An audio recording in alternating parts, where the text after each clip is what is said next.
Hi there, this is Kristen from the Knit Cafe, and today I'm going to show you how you finish the bottom of a sock with Kitchener stitch, which is also called grafting. So what I've done already is I've cut my yarn, and I've cut like about 3 to 4 times the amount of length that I need to like cover the whole distance around like this length here. So 3 or 4 times that circumference there. And then I also have a darning needle, which I'm going to be using for this. I also have my stitches arranged so that half the stitches are on the bottom of the sock, like the sole, and half of the stitches are on the top. And I want to position them on 2 needles like this. Can be circular if you want. This is double pointed needles, and the yarn will be attached to the stitch, the first stitch here on the back needle like that. So I'm just gonna thread this on my darning needle here like that, and then we're gonna go to it. So the Kitchener stitch, there's a setup step. It's actually a 2-part setup step. And that goes something like this. You start by inserting your darning needle into the first stitch on the front needle, so not the one that it's attached to on the back here, but the front needle here, and you're going to put the needle through purl-wise. So when I say purl-wise, I mean you're going to put the needle in this way, like that, and then pull the yarn through. Make sure the pieces of yarn are going underneath your 2 needles, and that you're not getting anything like caught up around your needles like that.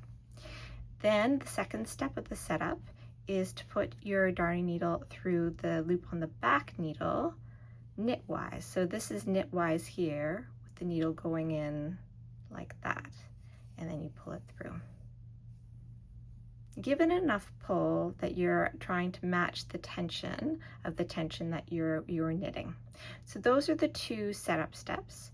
Now we're going to go into a 4-step pattern that repeats throughout the whole Kitchener stitch. So the first step will be to put your needle into this first loop on the front needle. For the second time, you always go through each loop twice, but this first step you put it through this front loop knitwise this time. So you put your needle in like that, and you pull it through, and then you take that loop off the needle. That's step 1. Step 2 is you put your needle into the second stitch on the front needle purl-wise, like that, but this time you're going to leave that stitch on the needle. Then you're going to put your needle through this first stitch on the back needle, purl-wise this time, like that, and then you're going to pull it through and take that loop off the needle. Then you're going to put your needle through the next stitch on the back needle, this time knitwise, and also you're going to leave it on the needle like that. So those are the 4 steps, and they just get repeated again.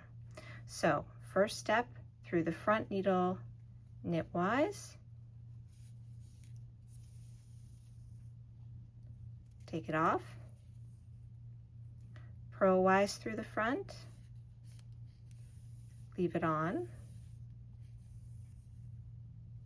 purl-wise through the back, take it off. I like to do that all in one step, makes it easier. And then knitwise through the back, leave it on.